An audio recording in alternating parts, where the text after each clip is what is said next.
All right. Looks like we're live. We're going live with Tom, who runs MonkeTennis, Discord, and Wimbledon Turf on the game, Photo Finish Live. And then Bryce, who's pretty much MVP, carrying a lot of weight, doing a lot of things. We're going to talk with him about the schedule. But first, we're really going to just see how Tom's horses do. It seemed like he was pretty excited about this race, one of the last Kingmakers qualifier. Both of your horses in here already qualified for the Kingmaker or what? I think this is the Kingmaker right here. I mean, are they? Oh, this is the This actual is the finale. finale. Oh, I didn't even know these were running. I thought it was. Oh, this is for the 3-year-olds. Yeah, I Yeah. have zero 3-year-olds in Kingmakers, which is why I didn't know that these were today. All right. Well, looks like Not a we're at great the start back. All there. right. Oh, not a great start with my computer either, apparently. Let's start it over again. All right. As far as the link and everything, is that out there, Bryce? I'll try to pull up the Yep. chat. Yeah, it is. I'm getting it posted here. Well, sorry to ruin your race here, Tom. That's okay. Somebody will text me and tell me how it went. I gotta get Yeah, those. what is I gotta get first in Asakusa. this? So it's about $440, roughly, a little more. I gotta get Asakusa Star over to the Artemis Cup. And got a small window to shift her over. If you're in the chat, you can let me know if this is just a me issue or is this on the website or what. All right, well, sorry about your race. Guess we're not going to watch it. It's not working. You can let us know how it went. But one of the biggest topics we're going to talk about today is season 26. I'm really excited about it. Seems like especially day one, there's a lot of huge events. There's multiple sponsored races and series that we're going to talk about. And then kind of day one, we'll just get right into it. We have these premier events, Bryce. They're basically giving out 40 points for first. Pretty big decision there. I kind of like it. It really incentivizes people to join these. If you win this, you're going to be in the major. We can agree on that. If you get second, you have a huge leg up. You're probably going to be in as well. Most of the points given for the regular ones are 10, I think, for first, right? 10, 4, 2, and 1. Yep. And so these, $150 buy-in, are these actually juiced with wagering too, or is it just straight up? They you're hitting me with trick questions right off the bat here. I believe they all there's crown in them, and I believe they're all juiced pots. I know they all have something in them. Yeah, I Let me think just the other ones are juiced. I think these are kind of, but we can see with the new payout structure that we're going to have, we're not going to be rewarding first and second. Obviously, this purse distribution would be if we fill this race up, 16 yep. people, $150. First would be, close to 800 on here. That's pretty nice payday for the first day of the season, including, kind of locking your way into the major. Have you kind of looked through this as well, Tom, and kind of looked at some of these day one events and how are you planning on attacking them? Yeah, I'm excited for them. I'm been here long enough. Long ago we had the big buy-in races, and I enjoy those. So I always have a few horses that I'm particularly excited about in my stable, and it'd be fun to put them in the for these bigger stakes. Nice. I know we have it on the last day too, right? So first and last day. Yeah, so Yeah. there's So two of these big ones. the premier events, the big buy-in ones, they're the first day and the first qualifying race and the last qualifying race for all of the majors. They do have $750 of pick juice in them too that will contribute to the purse. So yeah, Nice. they're loaded up. There's some discussion yesterday there about the points not being proportional to the buy-in. That's kind of the point. We want these things full. It makes a lot of sense for someone to run these, and yeah, you win, you've essentially punched your tickets, and even second, you're getting a huge kick up. So it's kind of more structured like real life in that there's events that are basically win and ins. There's some smaller caliber, Kentucky Derby qualifying races. There's some bigger ones, and we really have that now because we do have the feeder ones as well, which are lower buy-in and pay 4-2-1. So there's ways for anybody to try to approach these and play these, and hopefully start their road to the Kentucky Derby. And Bryce, so not really how looking. I'm oh, sorry. Go sorry. ahead, Tom. I was just gonna ask, if these get oversubscribed, how are we determining who gets in? Is that a committee, or because there's no earnings on these horses, right? It is. I want to make sure I answer this correctly. Because these are 3-year-old races and they have, in theory, some data behind them, it does use the last 28-day earnings. So Oh yeah, if that's the right, because this is a 3-year-old. yep, Yeah. yep. get the horses racing when they're two. I mean, because yeah, you got a winner. It pays to get them on the track. And so when you guys were coming up with this at third time, was it kind of like, let's see how they'll do. If these things do well, we might incorporate even more of them in future seasons? Or is it kind of like we just want kind of two staple ins, or how's that kind of going to work? I I would love to add at least one more so we can hit every distance within the Hmm. funnel. Um, but yeah, I mean, you're largely right. It makes sense. First, last, the hype up front, get ahead, and then the last ditch shot. Wow, this horse for me has really improved over the season. I'm not quite in. Let me throw it in this Yeah. big race and try to get those points. Or, get a good horse. It's another big pot to run for. So certainly just really trying to replicate more synergy with the way it's done in real life with the different kind of buys and prestige of them. And yeah, like Tom already said here, we miss the big races. We want to bring some of these big Yeah. races back and make you guys excited to run in them too. So really kind of restructuring the G1, G2, G3 thought process. And obviously the majors are the first ones to easily build around for that. Yeah, it is tricky because we have kind of had, a more risk adverse crowd community. Even the top racers are kind of looking for every edge. So they might not be as willing to gamble in some of the big buy ins. But I think incorporating, incentives where you get way more points is definitely going to do this. I know there was a lot of talk in the Discord yesterday about maybe matching the distances with the actual championship things. Is that going to occur, or will they kind of just be in the funnel and that's just how it's going to be? So there was some comments about it in the Discord. Oh, it needs to be this way by the loud voices. I Yeah. was inundated with DMs. Please don't do that. Yeah. The argument is they have the major. They're on the nuts in the major, the tens, for example. Why can't Mhm. we have an event for the 11 and 12s, obviously? So to answer your question, no, they're not going to sync up with the major distance. They're going to be the exact opposite. So the the Yeah. the derbies for the Kentucky Derby, for example, these premier ones, there's going to be an 11, there's going to be a 12, and they're going to be on opposite sides of the 50% weather. So you're going to be Okay. able to get as close as you can to the nuts, no matter what horse you have in at least one of them, right? So, and that's throughout for everyone. There's one on either side of 50%, and the distance that isn't represented in the major. All right, cool. So yeah, I mean, I'm going to be streaming on Monday, like a 4 hour stream. So we'll see how that goes. I mean, hopefully I last, but we're going to kind of be rotating guests and we're still working on that. So these will obviously be on the stream. And then the next event, the Buchanan, I assume that's how you say it, Breeders Bonanza. You want to talk about this event a little bit, Bryce, and why this was created and what we're going to do with it? I know that these things are juiced and we kind of are rewarding. I know that me and Yellowstone, we got to pick which preference and track we're on. So I obviously picked RD because I have a SS minus, and these are going to be 2-year-old events. And, it's a pretty big buy in, but they're going to be juiced with wagering and is it $400? Yes, sir. Yeah, they $400 got juiced. And so, these are basically going to be kind of showcases for what people think is their best horse at this specific track. And, we went with the Filipino weather because that's where Buchanan is from. And so obviously RDS is kind of like right up my jam, but I'll probably be putting RDF in this one. And then Yellowstone chose left dirt. So, these could potentially be showcasing a lot of the 3-year-old championships for season 27, or at least a lot of the early ones. Tom, are you going to be racing in these, or are you got more turf stuff? Well, yeah, I mean, that was one of my comments in the Discord was, I wish that there was, one for each archetype, but I guess that sounds like Zedge is planning that for season 27. Yeah. So that's exciting. I do have some, I dabble in all the preferences, even though I'm primarily RT stable. So I whitelisted a RDS horse that I have.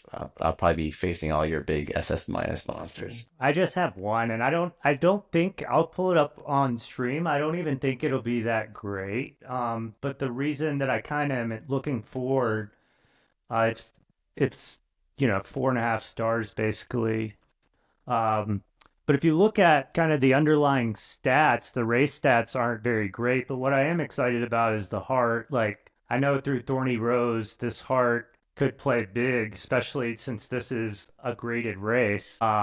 And that kind of brings me into, the qualifiers for next season. We've changed them, Bryce. We're going to go from stakes races back to graded races. What was kind of the thinking behind the team's decision there? And then I'll kind of talk about why I like that. Well, not to show too much of the sausage making, but basically it was me saying, is there a reason we don't do this? Because if we bring this back, it just makes more sense, in my opinion, to kind of, again, focus on grade 1, grade 2. So we got the Kingmakers. Let's bring the grade they're the major qualifiers back into them as well. And then that way, yeah, you're clicking at it right there. So your graded wins leaderboard is going to be a hybrid next season of Kingmakers, the major qualifiers, special events. So it's going to drive more competition, hopefully, in these, and help with getting some of those Kingmakers to fire off, along with a few other changes.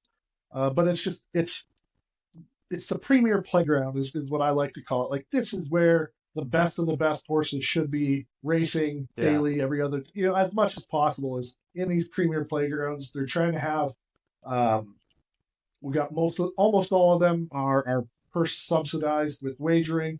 As we get closer to that being a more impactful thing, obviously, with the exception of free rolls. But yeah, so it's another spotlight for it. So yeah, not only are you competing for your major spot or your kingmaker spot and payout, but yeah, there's $200 for every horse on the top 20 in the leaderboard. So there's different ways to really use those horses, keep those horses running, and with the new Florida style payout structure, people can keep them running longer. And personal opinion, the most poorly understood thing in the entire game is aging, and hopefully some of this will people keeping horses on it even longer, just within a season.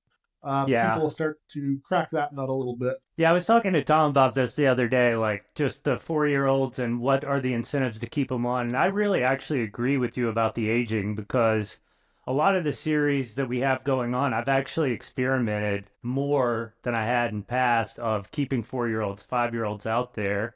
And I've definitely, even this past season, had a 4-year-old, the Sheriff, who kind of was just a stinker until he was 4. And then he grew up. He looked to me like he had a pretty small window of him hitting puberty, and it lasted maybe 2 weeks, and then he was kind of crap again. But it was really one of the main things I saw with the late ager. Tom, are you kind of experimenting, or are you like just straight breeding when they're not very good on the track?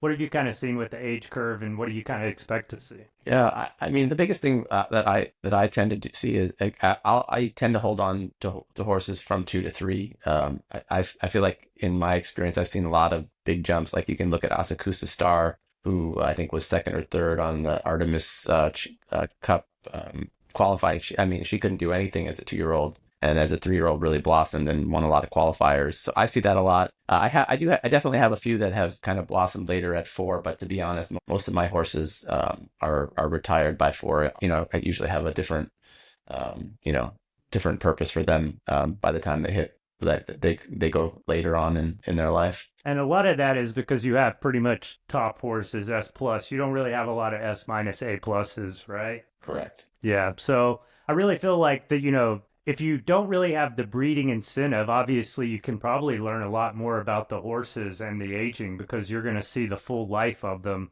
Obviously at the top, we're kind of chasing that next grade, chasing the ability to create a stud, etc. So a lot of times it makes more sense. But just kind of talking about, what Tom was talking about here, it looks like kind of almost a full month, not very many results, and then boom, just a spike of consistent results. And then how did it actually do in the Cup? You tell me, I haven't seen.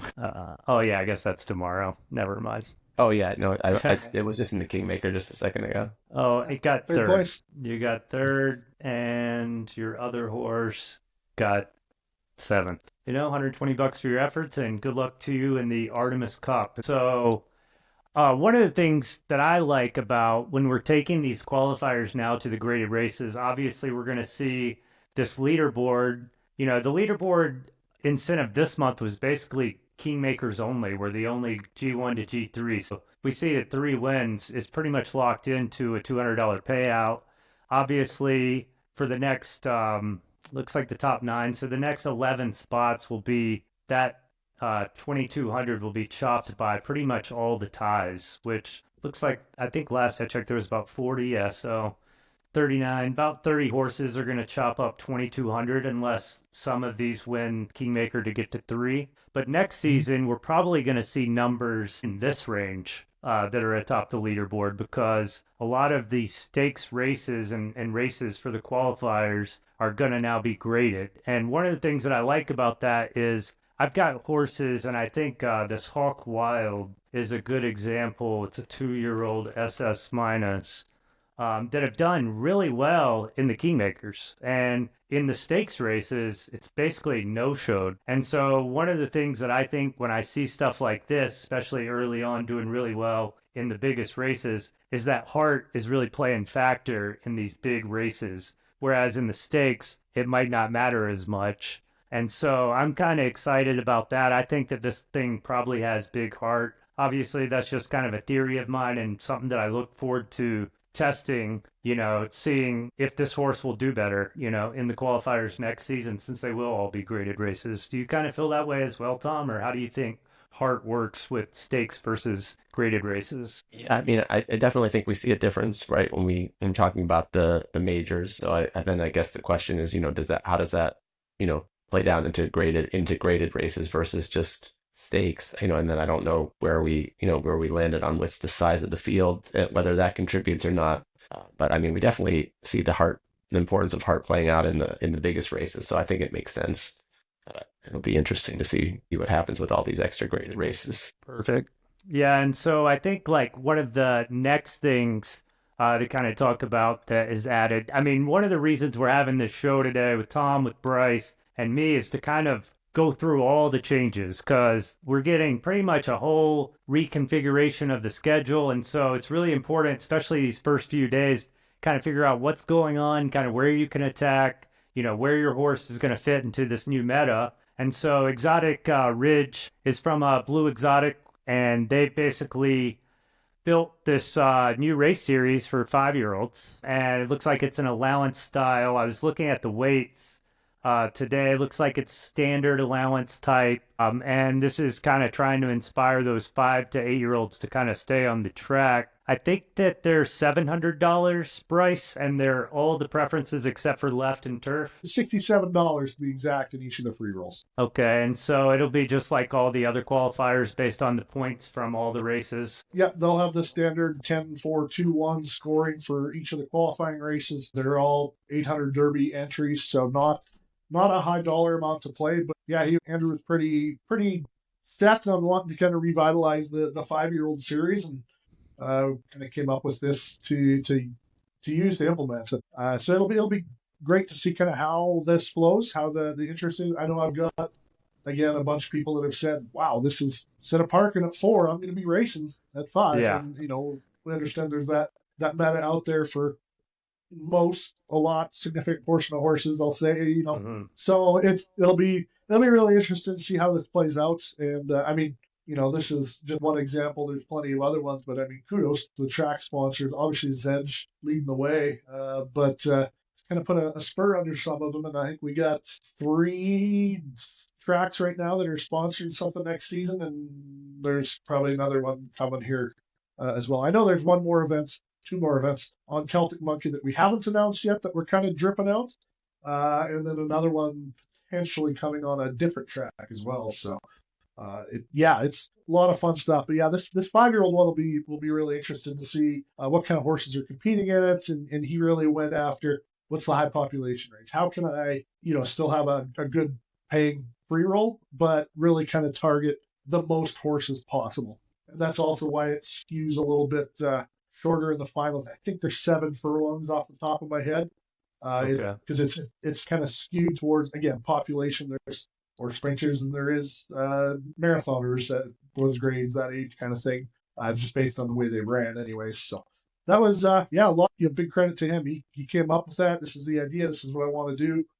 Let's make it happen. So we're making it happen. Yeah, so the first thing that I see with this series is that if you have a 4-year-old S- that's doing really well, especially like I just went to the leaderboard, the allowances, not only are you going to get the allowance wins for the leaderboard here, you're going to get that end of season free roll, but also if you have a 4-year-old or older, and this one looks like it's been very successful as a 6-year-old. So this horse has now pretty good earning opportunity next season, not only with the allowances that it's already been doing well, but also these new ones. And obviously, looking at, I guess it's kind of the seniors, so maybe it won't be able to compete in those. But I just kind of went through and picked out some 4-year-old plus um, horses that could potentially be running in this next season. And I think for like new listeners or people that are kind of looking for a little niche to acquire or compete, I think like scouring the marketplace, scouring claimers for these 4-year-old S minus or S horses that have high prefs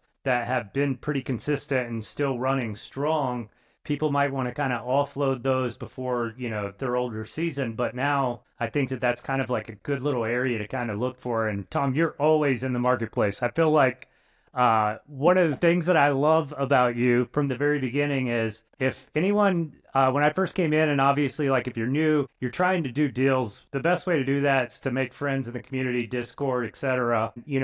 Every single time I would ask like a price suggestion or whatever, most people tell me, come to you, go to MonkeTennis. He'll tell you exactly what it's worth. So like, you're always on the marketplace. You're always buying. Or you think you might start looking for some 4-year-old S minuses to fit this? Or I'll leave that to others. yeah, I got enough. I got enough horses on my plate. yeah, Although I did buy 2 S pluses this morning on the marketplace. So yeah. And what yeah, costs were those S pluses? Just curious. yeah. I bought a filly, a filly. I think a 6 pref filly, S plus filly that I think These was like 1-year-olds, or I think one was a full. I think it was like around 5,000 Derby, and okay, then I bought a stud that I had really liked and used last month called Dime, and I think I paid 32,000 Derby for that because I have a lot of S plus fillies that I can use with that one. gotcha. So yeah, I kind of like tomorrow. I mean, I've been working with a new guy, the cold plunge racing guy, and kind of helping him a little. And one of the things that we want to do is just jump into a stream where I'm helping him kind of build the stable.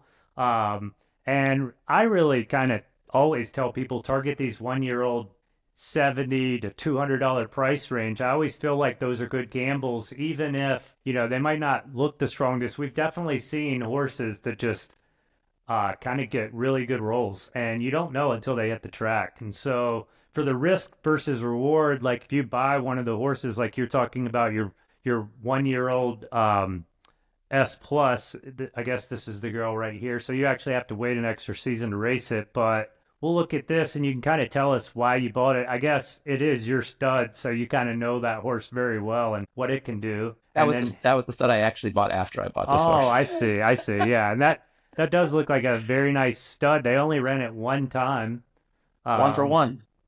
wow, and kind of sat it, and it was in the barn. Yeah, it got Yeah. plenty of breeds. Okay, so you kind of bolt that. Obviously, that's a pretty good stat layout. You can probably take that with RTS and RTF, especially with the half. Sometimes you can kind of breed that through. In RTS, that's a very unique line.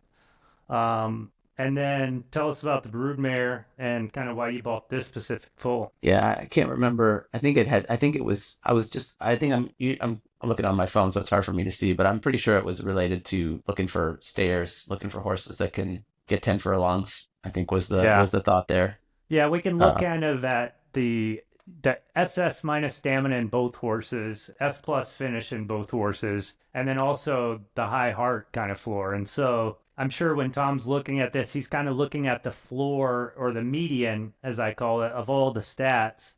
And, a lot of these S plus and S's probably won't have as strong a stat layout as this. It looks like the speed was S minus and A plus, and that kind of brought it down to the S. yeah. But we've seen, and I kind of like a lot of these mares that have A plus or S minus temper, because that means usually that their race stats are really good, and so you get a little temper in them, and they can be very good runners. Yeah, and I like how Dine brought that S plus temper to kind of bring that up a little bit. Not that it's probably going to be its Yeah.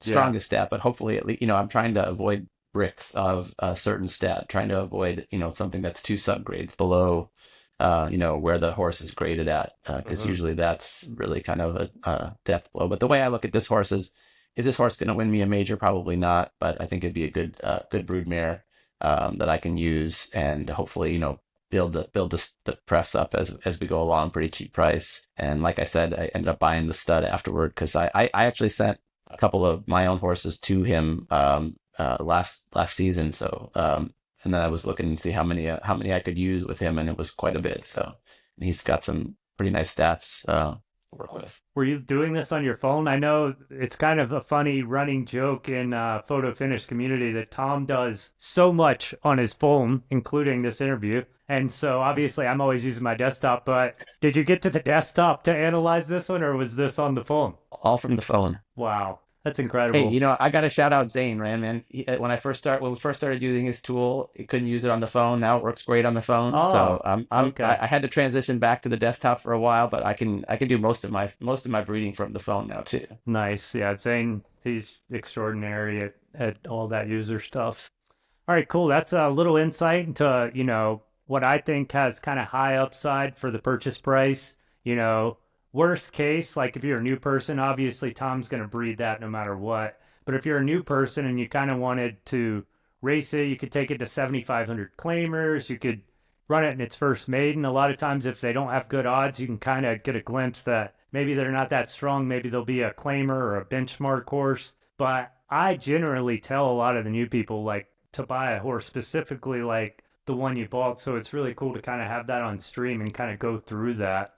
Um, and then kind of, Can I ask Bryce a question about yeah, marketplace? yeah. Of course. Hey, Bryce, just wondering, for me, as the horse population has really grown, the marketplace has become kind of an unwieldy place, and it's somewhere I love to be, kind of looking for things. But it's like, even for me, it's overwhelming, and I wonder, like, as a new, I don't, as a new player viewing the marketplace, I can't even imagine what that is looking like. And I was just wondering, I know there's been discussion about maybe adding some kind of fee to list a horse, those kind of things. I'm wondering if there's any thoughts on, anything coming to make the marketplace a little bit more user friendly from third times. Yeah, so the team did that game jam here a little bit ago, and you started to see a lot of the improvements from that come out of the stats page, different stuff that's available. I mean, it's certainly work in progress, but the end goal is to kind of have synergist filters and stats available on marketplace, on just the horses, on breeding barn, on my stable, and be able to search and slice anything that you want there. I mean, that's going to be step one. From there, I think we're going to be starting to get into looking at, here's some default custom filters to help new players understand. Like, pop this in, you'll be able to kind of get a viewpoint. I, I I say all the time, the thing that drives me probably the most crazy is the horses that we have showing on marketplace on the front page. They're useless. I want those. So I think we'll be getting an update to those here at some point. And to me, I mean, coming from hockey where that's what we did, I certainly can understand some of the pain and things like that. And I think we're kind of getting close to that point. We're going to be able to have a lot of more customized, cleaner looks and stuff like that, specific to the marketplace, obviously, to try to help people out. And yeah, we'll get some suggested filters out here. This is what I direct new players to. I'm big on. All right, show me the earnings per start per dollar listed for horses over 10 under the age of 3. Show me the best price horses out there that somebody can come in not knowing anything. I'm just going to grab that one and not be up the river, so to speak. So it's certainly a pain point we're aware of. And like I said, the stuff coming out of the game jam, the increased filtering across everything that's kind of work in progress. It's we're not blind to it. Is the easiest way to put it. Yeah, we'll be seeing some improvements. A little suggestion that I've had, and kind of actually Zane implemented it as something that Stins did at the very beginning of the game, which is just assign every stat a number. And so basically, if you're looking at the marketplace, the first thing you do is click the horse. So we've already did one click. Now we do another click. Now we look at the bloodline. So we kind of look at the median outcome of all the grades and kind of guess at where they're going to be on the stats. And I think that assigning some type of number to these horses to just show the median suggested outcome, is an 8,400, an 8,800, I think is like so helpful when you're just going through and trying to save people clicks is probably the number one thing to do. And obviously that's a tough journey to take, but and then the team might not even agree with that strategy as well. So, but yeah, I mean, the marketplace, and it kind of gets flooded. I think someone had a really good idea also, Bryce, is that you could have a crown sync to advertise your horses here, and I thought that was like really good. You pay 100 crown and maybe you're on the front page for a day or something. Obviously, we're always kind of looking for crown sinks to lower that Yep. supply or whatever. And so I thought that was a really good idea as well. Absolutely something we've talked about, an idea that I love. Yeah, for sure. It's something that's been considered and talked about as well. And as we move forward, I can certainly see that being the case one day, as far as having that ability to market that sort of stuff. Cool. All right. I think the next thing I kind of wanted to talk about was the claim to fame.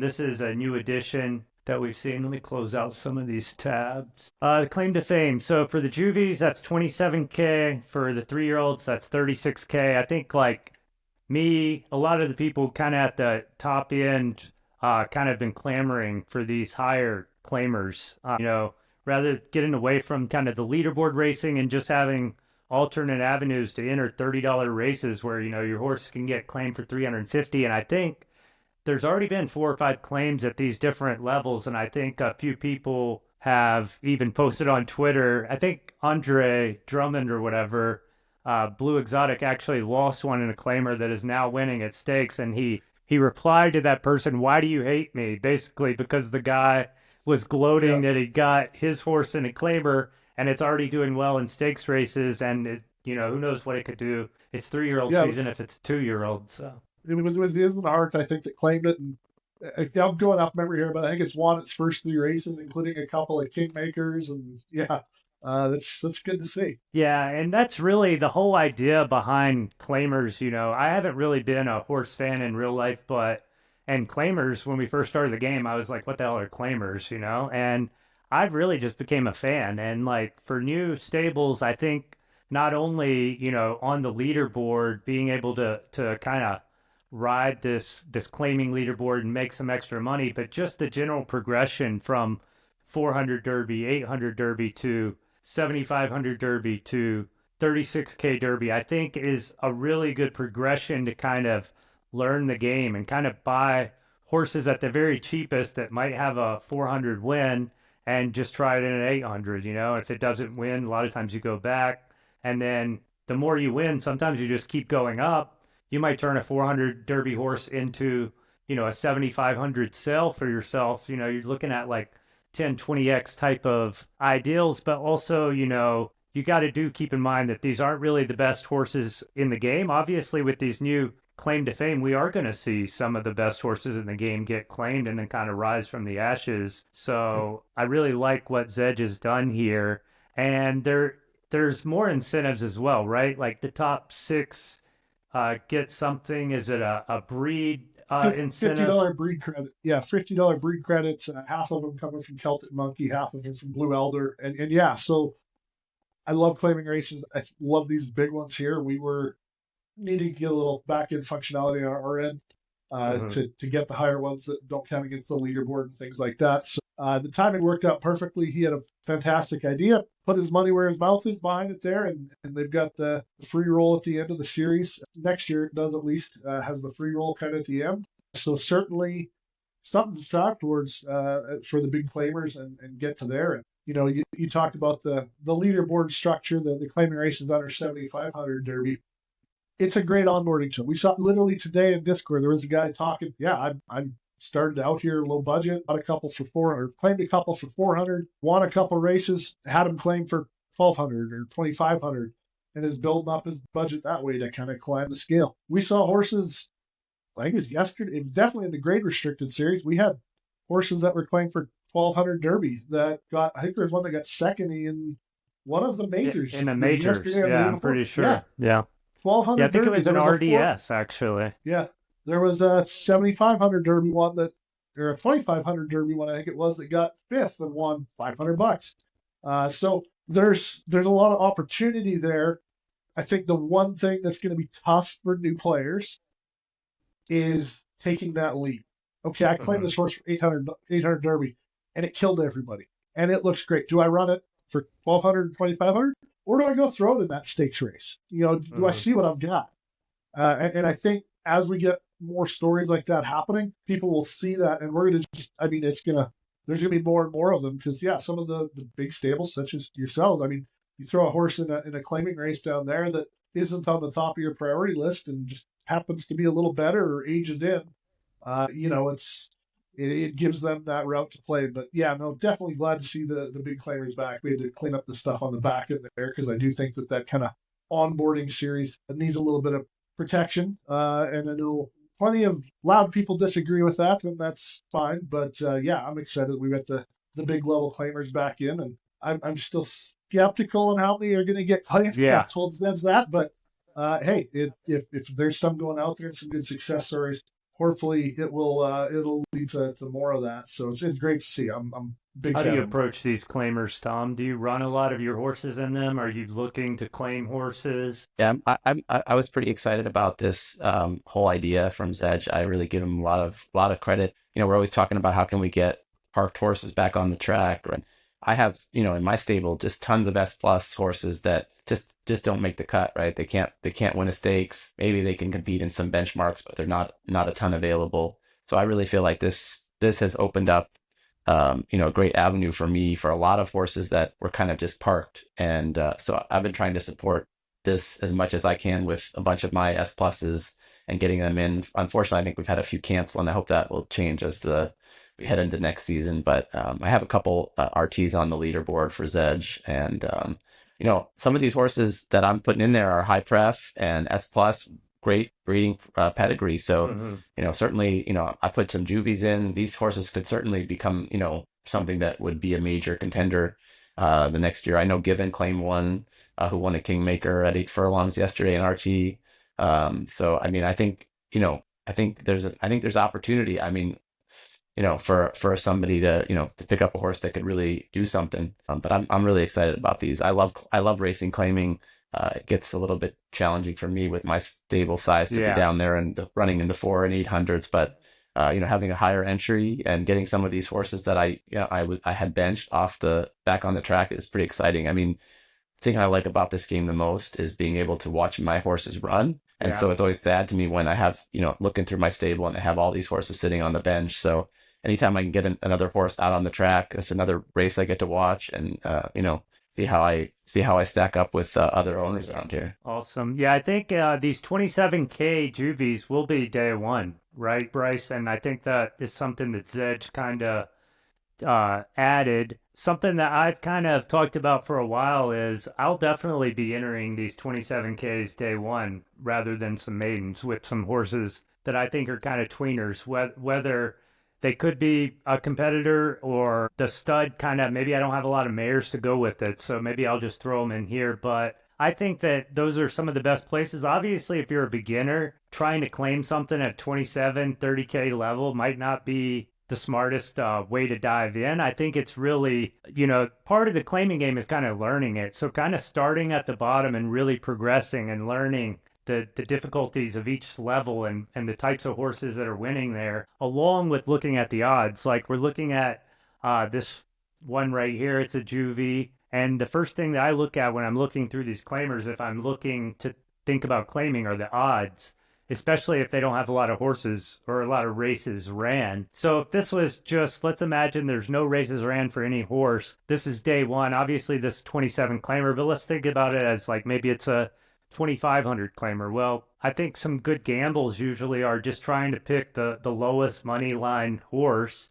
Is kind of a good signal. I think like picking the lowest money line horse is usually probably the biggest mistake you can make, especially with unproven horses. We do see that long shot money line winners can be consistent winners, but generally like the longest odds usually probably means this horse needs to go down in stakes or go somewhere else. Yeah, no, Would you I agree with mean, you that? touched on it. To answer the question you posed, yes, the claim to fame ones are available in the schedule from day zero. So yeah, they're going to be there right out of the gates. And yeah, you mentioned about throwing horses in that instead of maidens. There's that option. And then we do have the premier maidens this season as well. The tire buy-in maidens is what they are. I kind of floated the question in Discord: is there interest? More Mhm. said no than yes, but there was enough yeses. It's like, hell, let's throw them in there and see if people want to run in them. It's an option available for those that like to go in and try to get the juice right off the bat there. So Yeah, certainly have my first a bunch of response to those. these were kind of like, um, are there qualifiers day one? Because like generally, if the qualifier's $30 and a maiden's $30, I'm probably just gonna gamble on the qualifier. But obviously, maiden could be kind of a weaker field. We'll kind of see how these do, the introduction of them and such. I think it definitely makes sense, especially for like high quality horses. Yeah, and I mean, there's some people that have that high quality horse that they're not going to put in a 2700 or 27,000 claimer, right? Like this would be the avenue to bust that maiden and get into those bigger stakes right off the bat. So just give them options. We'll see how they do. If they don't work, no harm, no foul. But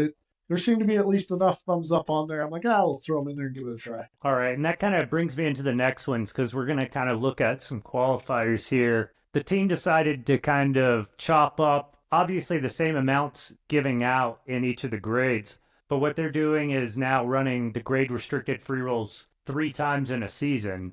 And so, one of the things that this does is obviously one horse might not win them all, so you kind of disperse the winnings amongst the population. But another thing this does is kind of like give you a new chance each week to kind of to hit the board as well. What was kind of like the team's what is the team trying to achieve? Kind of chopping it up into 3 weeks instead of the big one at the end of the season, and then kind of like what do you expect kind of going forward with them? So this, I'll start off with saying that yes, we want these prize pools to come up. Mhm. We've kind of said that we've been floating the difference between the chasm between breeding revenue and the free rolls right now, and we're doing that again in season 26. But this is obviously low hanging fruit to try to bring these pots up on a weekly basis. Mhm. That said, um, having the weekly series to try to keep engagement throughout. I mean, everybody here can tell you what a ghost town grade restricted has been after that second week of qualifying. Well, we know week one, people race. Horses are out on the track. We haven't even talked about the 10% rake yet. I mean, there's going to be more opportunities, more money to be won on the track, which is great. But we want to see horses race and all that. By breaking these out, week 2, week 3, week 4 series, it's going to hopefully keep activity in those grade restricted going. And Mhm. I saw your rant earlier in Discord, and I agree with you. I'm And I good for also a agree lot with of this part. rants. It is partly by design that, yeah, if you've got a killer horse, you're going to be running it Kingmakers. You're going to be running it when it's 3, obviously, major qualifiers and things like that. Your focus won't be on this series per se, especially as a 3-year-old. Mhm. And that's kind of that. Now, as a 4-year-old, yeah, Kingmaker here. I'm trying to get this grade restricted, so it's going to give you more chances. There's 3 different races, obviously, so the pot's kind of split up, and we did add the mid funnel as well, so that even took a little more out of it. We'll perfectly realize that, but you're going to get a race on the nuts for distance because every distance is going to have a final race on it. First week, I think it's the 6, 9, 12. Second week, 11, 8, 5, and then 4, 7, 10. I might have it backwards, but I anyways. do love So that. I think that is a great addition because for too long, basically, if you're off the numbers 5, 8, 10, or yeah, 6 and 10, you've kind of been SOL, And so I think giving something for all the different distances is something that a lot of us have talked about is important. And so that's a great change, incentive for doing this as well. So kind of to piggyback off that, yeah, we are getting 10% rate, which is huge, right? I mean, like as far as someone who races all the time, Tom, how do you kind of look at the rate going down by half, and how do you think that might change maybe your behavior, maybe the community's behavior, or just the overall sustainability of the ecosystem? Yeah, I think it's a great step in the right direction. I have a lot of people that I chat with in Discord, and obviously I'm fortunate to have been here from the beginning and have built up a nice stable and do pretty well. But a lot of people just they run out of money pretty quickly, and they want to race, they want to be out there on the track. It's exciting, it's fun. So I think hopefully we'll be able to see them be able to be keep their horses on the track longer, get more races. Maybe those horses that they gave up on will age up and do something exciting for them. So I mean, I think the lower rake is going to be a big boon for that. specifically. Yeah, and I think that kind of what that does for the ecosystem, especially new players, a lot of new players come in and they want to breed, right? And now we're going to talk about, the breeding rate's going to double and kind of what that could mean. But one of the things that I kind of see is the game is shifting, or at least attempting to shift with this change from a breeding game to a racing game, right? And so we kind of want to encourage all the new players to kind of race more now because breeding's going to cost double as much. So you can think about if you're new and you make a bunch of breeding mistakes, it's going to cost you twice as much next season as it did this season. Whereas if you make mistakes in racing, I mean, it's still, if you're still in a losing race, the rake isn't going to change you. It mainly helps the kind of middlers, the ones that might hit the board third or fourth, but etc. And so if we look at even the prize pools for some of the races next season, we're going to see, um, let's see, basically that 90% is going to the pot. And then what else was I going to say? The crown distribution is going to be different. So the first and second will get less crown. And one of the questions that I think was asked, Bryce, was what happens in 4-horse races with the crown distribution? Because we can look at the next season and kind of see if it was a full field how the crown would distribute, but I don't think we've really got a glimpse at how the crown will distribute if, say, only 4 people enter this race. So I'm going to say this with 95% confidence. I'm going to look it up while we talk. I'm pretty sure it still does the very heavily weighted payout as far as the first and 2 get lighter because they're obviously the ones who get in the Derby.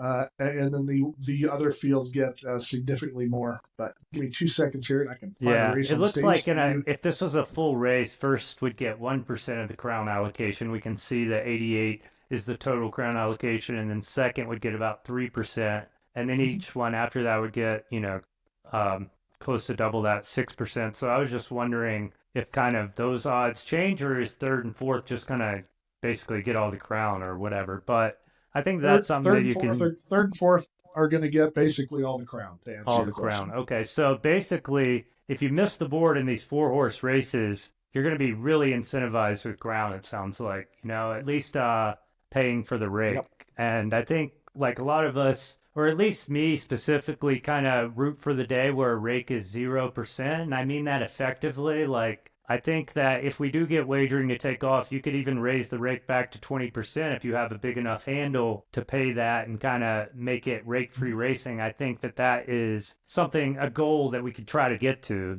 Obviously that's going to take a long time to kind of build through the simulcast, and Ian kind of put that on his Twitter or X last night, kind of showing, how it'll look. And a lot of people had a lot of different comments about that, but that's kind of some of the changes that are going to occur. And those are kind of the macro things, lowering rake in half, doubling the breeding rake, which what we're hoping to do with doubling the breeding rake, and you can correct me if I'm wrong here, Bryce, is we've had kind of an overpopulation issue. And so basically, I feel like when you double the breeding rake, as long as we don't lose more than half of the people that breed, we will kind of increase the breeding revenue, which pays for all the free rolls, etc. And so I look at it as the team is trying to build in more breeding revenue because we kind of been on a little downward trend there. Yeah, I mean, it's definitely there's different layers to the answer. I mean, the basic premise, yeah, as long as breeding doesn't chop in half, then there'll be more funds available for free rolls, which incentivizes people to breed more, which, start getting that flywheel going the other way again, right? Mm-hmm. As far as kind of moving the responsibility, I mean, you already said, it's a racing game, not breeding game. And the alignment, I think, of a lot of things has had to ebb and flow a little bit kind of through the growth phase. I mean, Ian, I think you can use that exact term. With admissions ending on the PFBs, we're kind of out of that phase. And now let's get to the sustainability phase and kind of what a healthier economy looks like, that when hopefully whatever word you want to use here, breeding revenue starts, or betting revenue starts coming in, it's in a position to quickly take advantage of that, from seeing the pots flow in, seeing the races become an EV, all that sort of thing. Is it going to be an overnight thing? No, we're not saying that. It's just right-sizing the economy part of the game as far as rake, whether that's to the tracks, to the racers, to the breeders, and kind of shifting that, I think makes sense from the long-term economic output of it. And if things go the way that we hope / believe they will on the OTB side and bringing that revenue cycle into the game, like you said, it's pretty easy to see the different levers that could be pulled economically as the wagering is impacted in the games. The timing, don't get me wrong, we're aware there was a painful stretch there from the racer's perspective, and understand that. But making the change as far as the structure there around kind of the end of admissions into this growth phase, into the busiest time of year for horse racing in the U.S. by far, things like that were all kind of strategically planned out to turn those nozzles. And yeah, I mean, we get great suggestions from what Zane put out there, and kind of puts not exact numbers that we ended up using with using the Derby model, the Crown different, but the concept of getting it out there and having it talked about, getting real numbers in front of people to debate, to talk about. We're blessed with a super sharp community, and when something like that comes out and gets digested and stuff, it's what about this? It gives us different ways to look at it. But pretty excited for the changes that are coming up, and hopefully people are quick to see that difference, especially in grade restricted and G1 races. Really at the top now. Yeah. Of the grade, and just top overall as far as profitability, and kind of resetting that risk tolerance in a lot of people that have been here through some lean ones, and certainly are empathetic to that. But we're excited for where it's going to go. And so, Tom, I basically brought up your horse, Nozomi, because one of the other changes that's happened is we're basically cutting in half the amount of breeds per season. It's going to basically be twice as much. So us stud owners are going to take half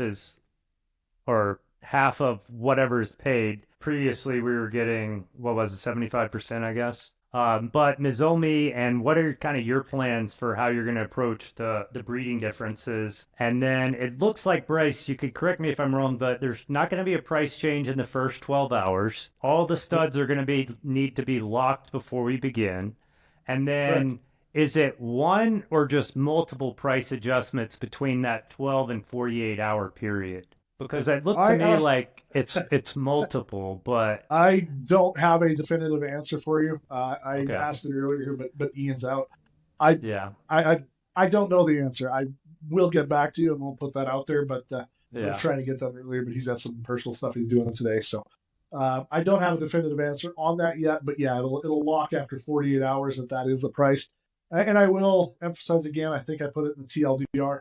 That's a temporary. That's this season. There's Yeah. a likelihood. I don't say like. There's a likelihood that's probably going to change next season. But we realize with all of the changes, there Yeah. needed to be a bit of a window there. And I know Mhm. this was hotly debated in the community, and pros and cons. And honestly, it's still not the way I would have gone. But the community Yeah. made good cases. I brought it up to you, and that's what the team decided to do.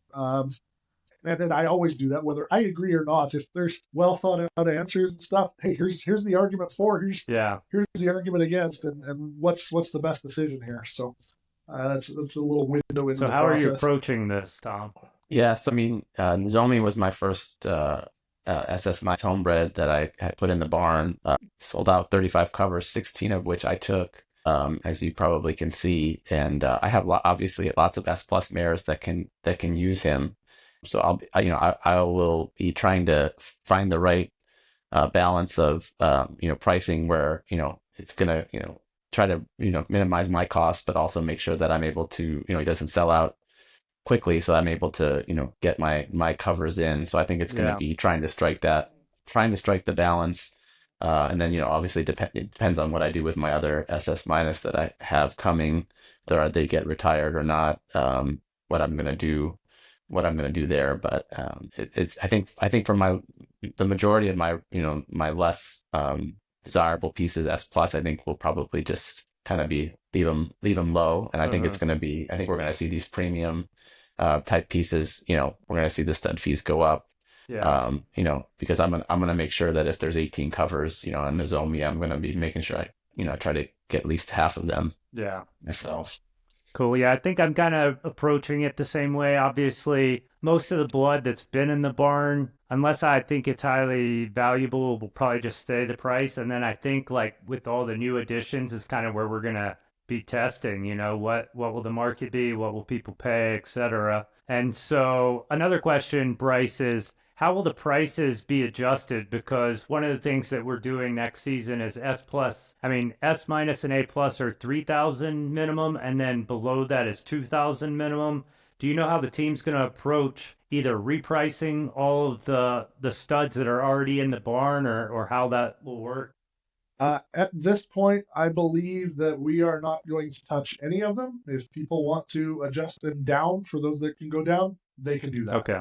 All right, Once cool. Yeah, because the we're, last time I think was kind of a nightmare scenario for us who have a lot of studs where everyone's price got changed or whatever. And so I yep, think that like kind of just letting people do it, I think you find out real quick who's actually engaged with the game too, right? Like yep. part of this is business and you got to stay engaged and you got to listen to streams like this, read Discord, read the news, kind of adapt to the changes. Tom, are you specifically excited or nervous about that first day in the breed barn and the adaptations you're gonna have to make? Yeah, I think it's exciting. Definitely nervous just because depending on my work schedule, it's sometimes hard for me to be that engaged on the first day and worried about what I'm gonna be missing out on. What's Mm-hmm. gonna be selling out quickly.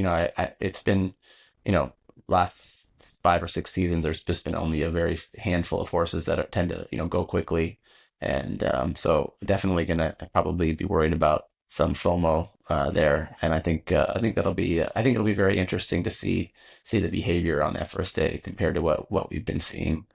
Uh, but yeah, I Nice. mean, hopefully I'm off that day so I can be more engaged. Well, you might be sick So that day, you know? I have a question for you two. I'll invite the tomatoes and stuff being thrown at myself here. When you're pricing your top studs here with these changes, will the breeders or the Lineage Cup price points factor into your decisions at all? I mean, I think currently they did for me this season.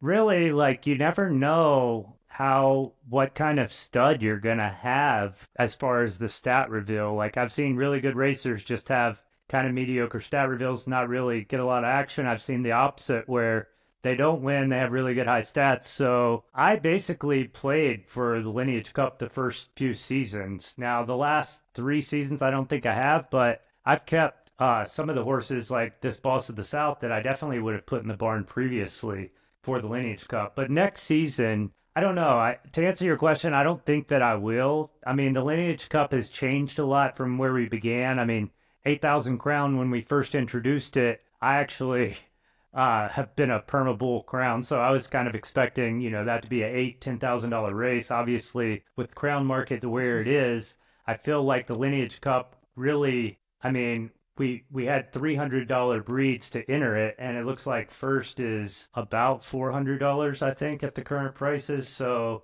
and you're talking about if you have a horse, that you paid that much that has won on the track, you can make that possibly in one breed in the upcoming season. So, a lot of people, I mean, we saw it with Peeb last season. He chose to skip the major for the breeding, and I think that was a really good decision, especially with the way the market will go this season, getting half those covers. He probably made about double what his potential earnings would have been this season. And so, you know, that's kind of how I approach it and what I'll look at. But mainly it comes down to if it doesn't have a lot of stud value for myself or others, I'll probably keep it out there for it because it is a free roll, etc. But if it does have stud value, I don't think that where it's at right now will keep me on the track. Yeah, and I think my answer is similar. I'm not going to factor Lineage Cup in my decision making when I price my studs.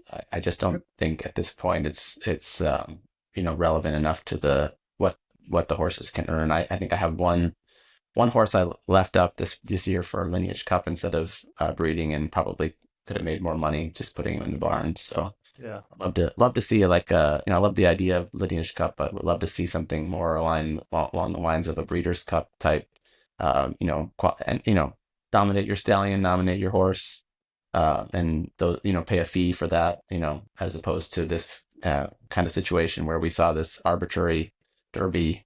Um, breeding fee, and then saw what happened to Crown and kind of took away a lot of the enthusiasm for it. But how does the nomination occur like that in real life, Tom? Is that before the horse is born or after you see some results, or how does that work? Yeah, I think it's before. I think you can nominate. I think you can nominate after, but it's much more expensive. Okay, so yeah, that would make sense. You So when you nominate. buy a horse, it's either been nominated or not, basically for that kind of thing. So it's basically a decision you would make as when you're breeding. Am I going to pay an extra XYZ to nominate this horse or not? Right, your decision. Cool. And so I think that kind of can bring us towards some of the end here. And, what can we kind of look forward to with season 27, Bryce? Like, what's kind of on the table? Give us some alpha, man. We're always looking forward in this game, and we're breeding. So, the more stuff we know is great.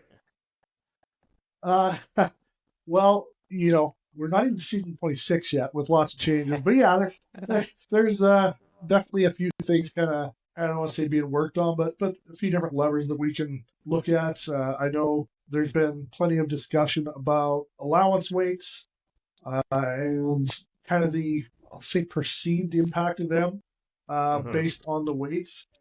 I certainly am tinkering with maybe some different weight, but I will say, because I saw the whole argument earlier, discard, the 2 pounds per grade is an accidental number. And don't get me wrong, I was here when, it made no sense to race if you were at the highest in that thing. There's an argument to be made that's still the case for S+, although, again, a lot of the best S pluses are retired before they ever hit their aging peak because of the breeding. And so there's part of that is also because of the racing schedule also, Bryce. I mean, 3-year-old, you could win a ton of money. 4-year-old, you can win Kingmakers, you can win the grade restricted, but for 4-year-old and plus, like, obviously it does make sense to make more in breeding, but that doesn't mean that the schedule couldn't one day encourage a lot of people to stay on the track. Right? Yep. No, I certainly, I mean, we just talked about Kingman, which was it fiscally the right move to make? Sure. Are we going to harass them always about hunting a Kentucky Derby winner? Of course I am. But, so that's kind of the chicken and egg argument, right? Like, well, why are the higher races not doing well in allowances? Well, they're retired. Like, you're nuts to nuts. But yeah, if you had the perfect S+, the perfect S, and the perfect S- in allowance at 2 pounds, they're going to win it. And they all have equal preferences, and they're all equal subgrade, etc.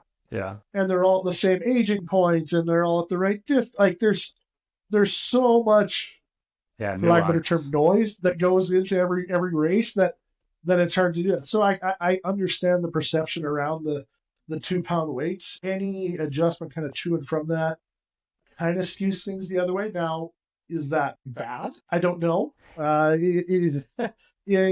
certainly hear a lot from certain sectors that they need to have that and races should favor the top. And there's certainly cases of that. I think we all would agree that typically benchmark favors, I'm saying, the higher grade horses in it. But there's no black and white to any of this, no matter how much some people want to paint it that way. But yeah, so certainly am looking at, is there a way to do this that makes sense for both to, like you said, incentivize keeping more high-end horses on the track, which means there's less noise in the stud barn, which more focus, more breeds going elsewhere, different, like, there's a lot of good trickle-down effects. And so that's one thing. I'm surprised I haven't seen this question, or maybe I've just missed it. But we've talked about. I know it's been lots of talked about the unspent race stimmies from previous seasons. I don't have the numbers, so I'll pass on. It's a lot. It's a lot of ground that would make some meaningful.